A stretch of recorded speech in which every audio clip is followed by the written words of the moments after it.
This is a monster. That's what they told the jury. A man who watched his 3 little girls burn alive and did nothing. They said he set the fire, and for that, the state of Texas put him on a gurney and killed him. There's just one problem. What if everything they saw in the ashes was an illusion? This is where the illusion began. Corsicana, Texas. A quiet town where the Christmas lights on Main Street were the biggest news of the month. A place where family was everything. But on this night, 2 days before Christmas, the peace was shattered. The Willingham home wasn't just on fire. It was an inferno. A roaring, violent beast devouring a small wooden house from the inside out. Inside that hell, 3 little girls were trapped. Amber, age 2, and the twins, Carmen and Cameron, just 1 year old. Their father, Cameron Todd Willingham, made it out. He was a product of a rough life, a man whose story was already written in the town's gossip circles. Drugs by 11, petty burglaries, a bad husband known for his explosive temper. No one's idea of a saint. His wife Stacy knew his worst demons better than anyone. But as she collapsed on the lawn, watching their future turn to ash, she saw only the man she married, the father of her children, the man who had chosen to stay, to build this life with her. In that moment, she would have told you he could never hurt his kids. He fought against the neighbors holding him back, screaming the names of his daughters, his voice raw and tearing. In that moment, surrounded by the wreckage of his life, he was supposed to be the ultimate victim. But as the last of the flames died and the smoke began to clear, a different kind of cold settled over the scene. The fire investigators arrived. This wasn't the frantic energy of saving lives. This was the slow, methodical process of building a case. And as they walked the perimeter, their eyes, they fell on the father. They noted how the fire hadn't touched him. They saw the heavy metal tattoos snaking up his arms. They knew his reputation. They weren't looking at a grieving man. They were looking at a monster who fit a story they already knew how to write. He had lost his children, his home, his entire world. But in the eyes of the investigators, his guilt was already written in the ashes.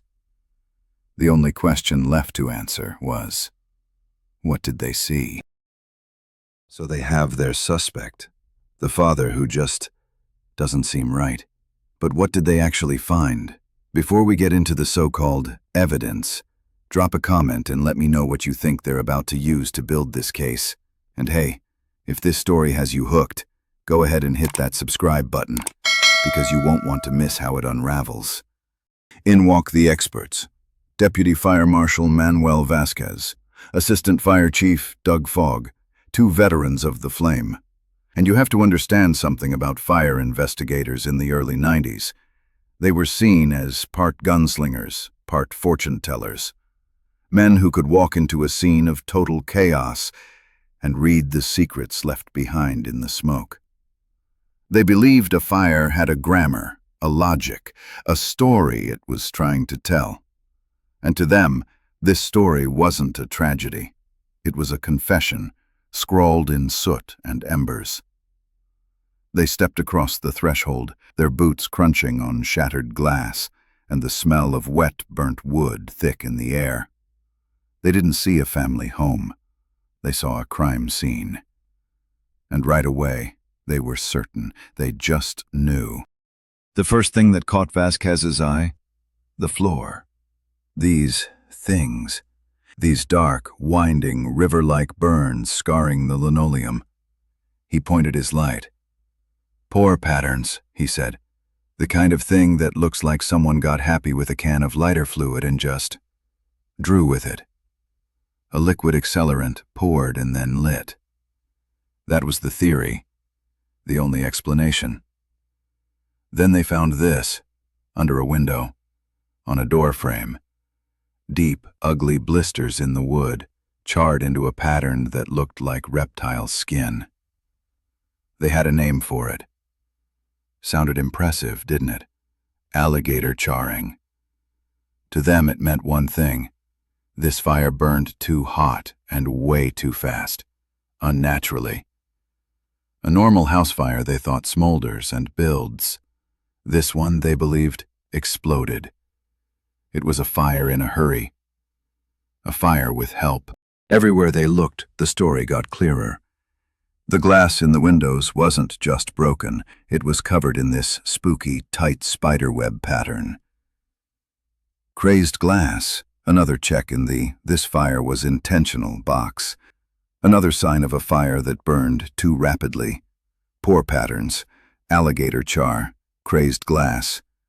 It's all starting to sound pretty neat, right? A perfect little arson checklist. They're building their case, piece by piece, right there in the ruins. But they needed something more, something concrete, something a jury could hold on to. And then they found it. Right on the front porch, near the welcome mat. Vasquez carefully scraped a sample from the charred wood, bagged it, tagged it, sent it to the lab. And when the report came back, bingo, positive, for mineral spirits, lighter fluid. The case just slammed shut, didn't it? The science looked perfect, the evidence looked perfect, the story wrote itself. They had their crime scene, they had their physical evidence, they had a story that was simple, clean, and terrifying. But to sell this story to a jury, to ask them to put a man to death, you need more than just ashes. You need a soul. You need a motive. You need a monster.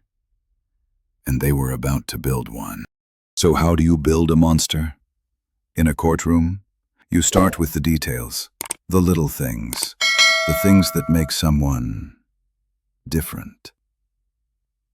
The prosecution, led by a man named John Jackson, knew he couldn't just rely on their fancy-sounding fire science. He needed to paint a picture for the jury, to make them afraid of the man sitting in that chair. And Todd Willingham? He was the perfect canvas. It was 1992.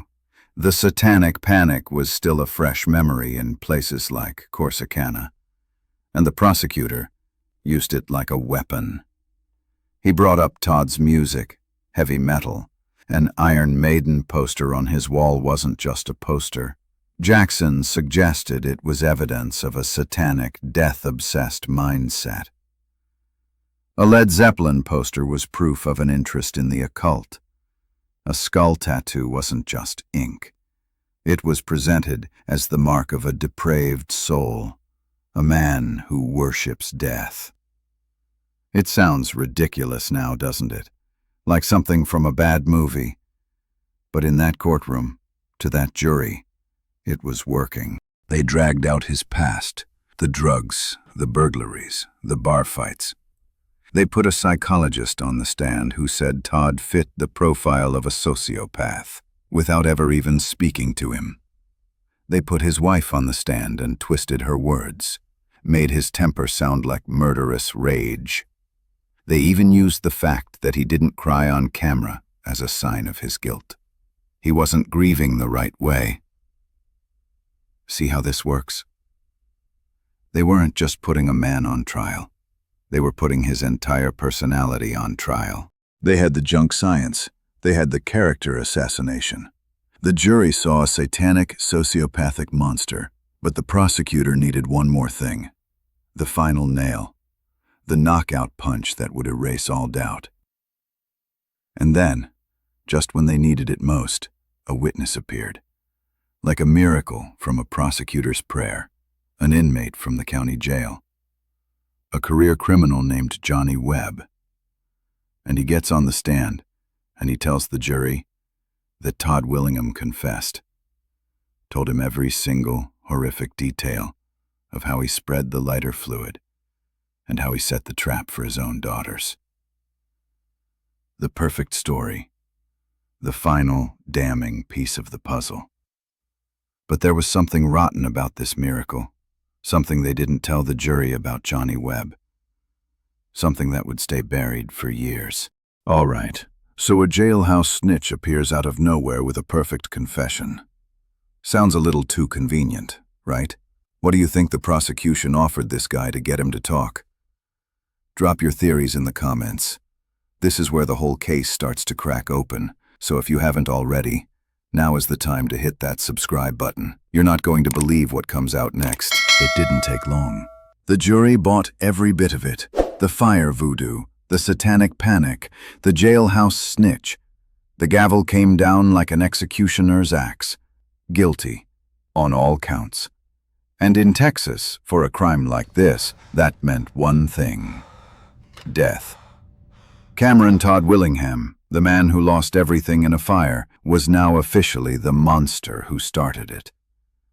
And he was going to die for it. He's shipped off to the Ellis unit, death row. And this is where a story usually ends. A monster is caged, the world moves on.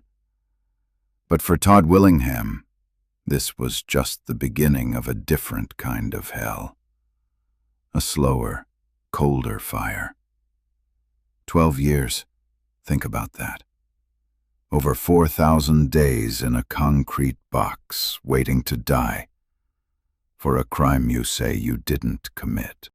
For 12 years, his world shrank to the size of a parking space. The days bled together, the same sounds, the same smells, the metallic clang of a door, the distant shouts, the silence.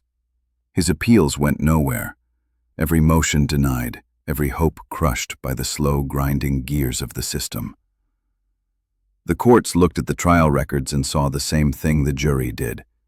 Perfect science, a perfect monster, a perfect confession. Case closed. His wife Stacy eventually buckled under the pressure.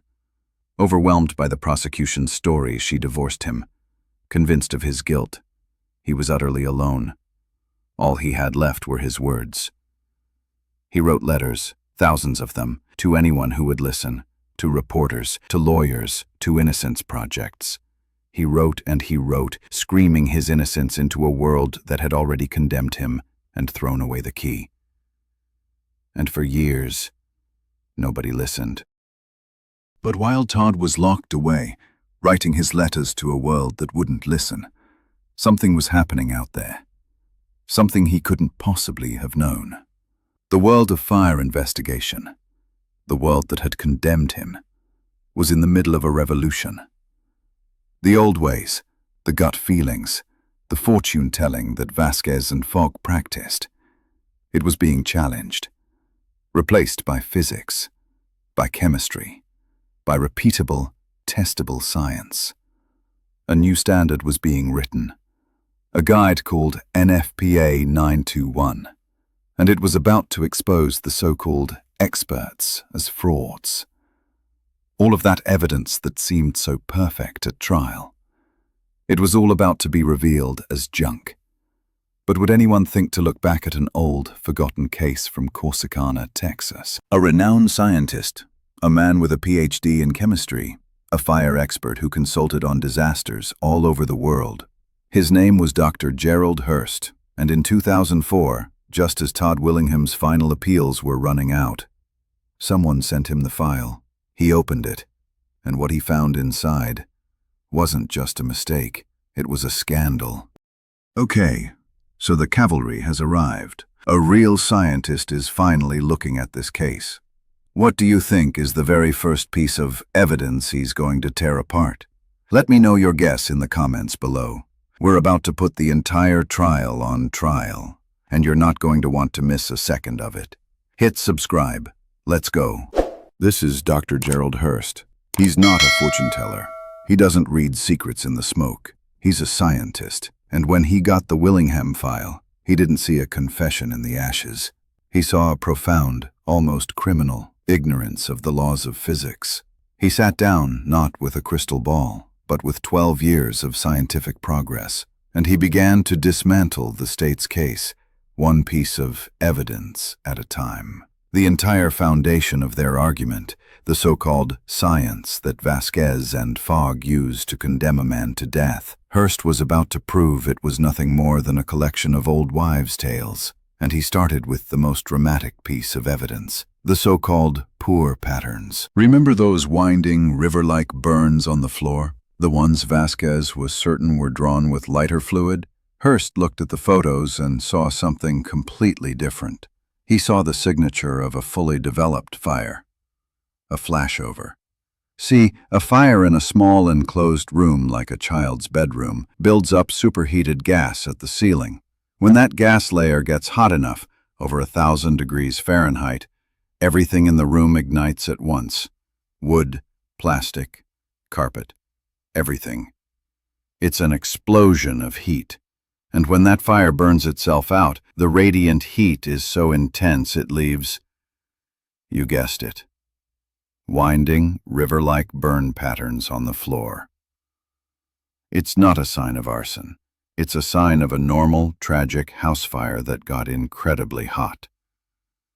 It's Fire Science 101, a concept the original investigators had either never learned or completely ignored. And once you understand flashover, the rest of the state's case falls apart like a house of cards. That scary-sounding alligator charring? Meaningless. It just indicates how long something burned, not how hot. That crazed glass? A total myth.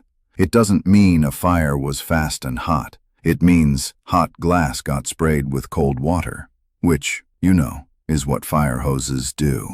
Every single indicator of arson that Vasquez and Fogg testified to under oath was, in the words of another expert who would later review the case, without any scientific basis. They weren't using science. They were using folklore. They were seeing what they expected to see. But what about the lab test? The lighter fluid they found on the porch. That's the smoking gun, right? Well, Hurst looked closer. The sample wasn't taken from inside the house. It was from the front porch, the same porch where the family kept their barbecue grill. A grill that was knocked over during the fire. A grill that was lit, like millions of others in America, with charcoal lighter fluid. It wasn't evidence of a crime. It was evidence of a summer cookout. Hurst finished his report. A complete and total demolition of the state's case. Every single piece of physical evidence was invalid. There was no scientific basis to call the fire an arson. He sent it to the courts. He sent it to the governor's office. He had proven the science was a lie. He had proven the foundation of the case was rotten. But the clock was ticking. An execution date had been set, and in the Texas justice system, the truth was running out of time. So there it is, a scientific takedown of the entire case. But it's just a piece of paper, and the clock is still ticking. What would you do if you were the governor holding this report? Do you stop the execution based on new science, or trust the jury's verdict? For me, I think it is probably worth to sleep over it, you know? Let me know what you think in the comments. This is the final act, and believe me, you're going to want to be here for it. Hit that subscribe button. This is where the science dies. On the desk of a politician. Dr. Hurst's report, a document that scientifically dismantled a murder conviction, landed on the desk of Texas Governor Rick Perry. His lawyers had it. The Board of Pardons and Paroles had it. They had proof, from one of the nation's top fire scientists, that the entire case against Cameron Todd Willingham was built on myth and ignorance. They had a choice, a simple one. Acknowledge the mountain of scientific doubt, or ignore it. For Governor Perry, a man building a career on being tough on crime, stopping an execution was a political risk. Ignoring the science was easy. The system had already spoken. A jury had convicted. Appeals had been denied. In the eyes of the state, the case was closed. And so, the report was dismissed. The plea for clemency was denied. The execution was on. February 17th, 2004. This is the end of the line. The Huntsville unit, the place where Texas settles its debts. The final day is a ritual of cold, bureaucratic procedure. The last meal, the final phone calls. Todd called his ex-wife Stacy, the woman who had once defended him, then condemned him, and was now racked with doubt. He told her he understood why she turned on him.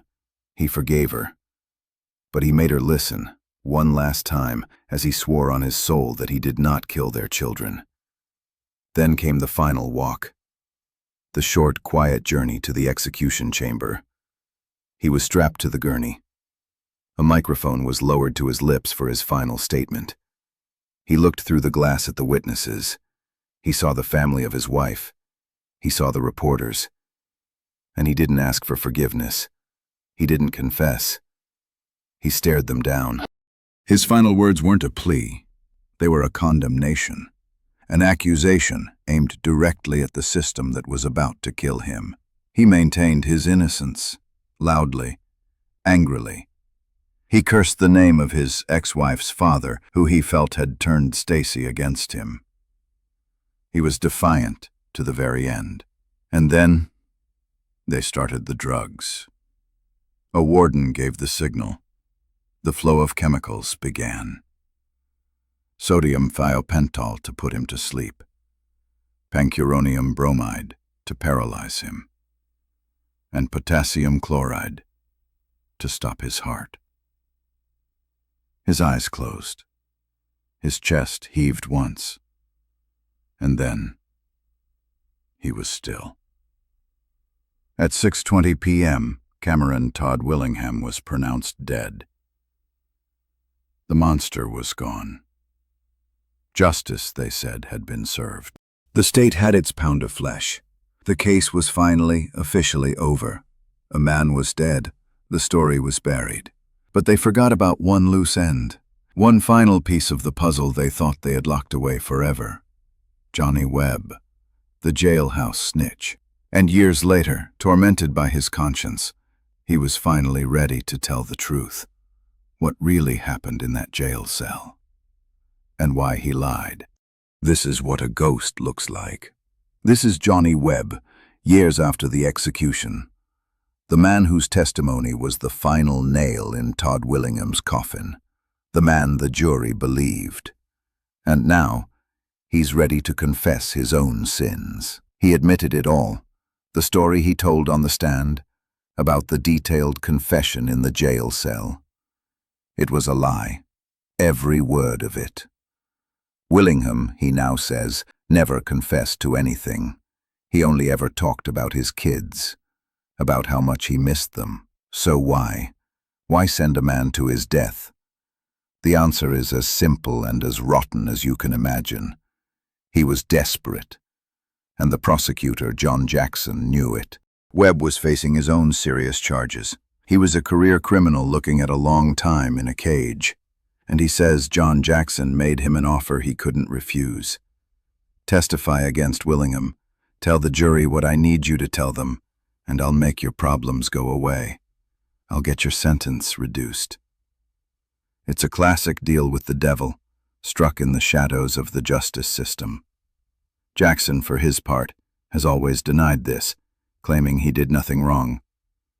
But the paper trail, the letters Webb sent from prison, begging the prosecutor to make good on his promise. That trail tells a different story. The state didn't just have a witness. They made a witness. They bought the testimony they needed to secure a death sentence. And then they buried the receipts. They killed a man based on the word of a liar they created.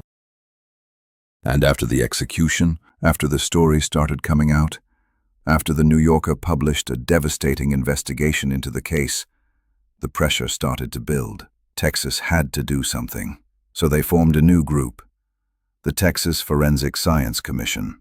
Their job was to investigate claims of junk science to make sure something like this never happened again. And one of the first cases they opened? Willingham. They hired their own expert, a man named Dr. Craig Byler, one of the most respected fire investigators in the world. And his report was even more damning than Hearst's. He called the original investigation a textbook example of flawed science. He concluded that the findings of the original investigators were nothing more than a collection of personal beliefs that have nothing to do with science-based fire investigation. The commission was ready to hold a public hearing to put all of this on the record. to officially declare that Texas had, in all likelihood, executed an innocent man based on scientific fraud. The hearing was scheduled. The experts were ready to testify. And then, just 2 days before it was supposed to happen, Governor Rick Perry stepped in. He fired the chairman of the commission. He replaced 2 other members. He effectively gutted the investigation right at the finish line. The hearing was canceled. The final report, indefinitely delayed. The state of Texas had been given a chance to reckon with its mistake, a chance to admit the truth. And instead, they chose to bury it, to silence the science, to protect the system at all costs. This wasn't just a case they got wrong. This was the case Texas wanted forgotten. So that's the story. A man is dead. The science says he was innocent. The star witness says he lied. And a state-sanctioned investigation was shut down by the governor right before it could make its findings public. So I have to ask you, and this is the most important question. Was Governor Rick Perry's decision to fire the commission chairman an act of political self-preservation or a legitimate use of his power? Was it his job to protect the verdict of a jury or to follow the science, no matter where it led? There's no easy answer here, and that's why I want to hear from you. Leave your thoughts in the comments. Let's talk about it. And if you believe these are the kinds of stories that need to be told, hit that subscribe button and help us make sure they are never forgotten. Thanks for watching.